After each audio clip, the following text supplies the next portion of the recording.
सांसों को शांत करके वह वापस अपनी सीट पर आकर बैठ जाती है।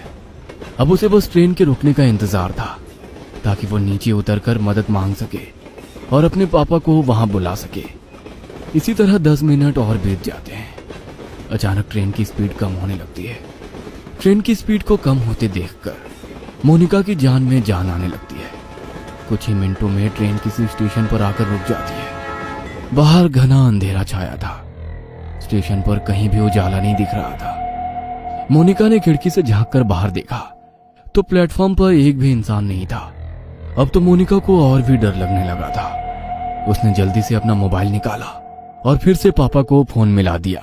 पापा, ट्रेन किसी स्टेशन पर रुकी है, लेकिन ये कौन सा स्टेशन है कुछ समझ नहीं आ रहा। बाहर सिर्फ अंधेरा ही अंधेरा दिखाई दे रहा है। प्लेटफॉर्म पर भी कोई आदमी नहीं दिख रहा है। मैं क्या करूं? बेटा, एक बार मैप में अपनी लाइव लोकेशन चेक करो।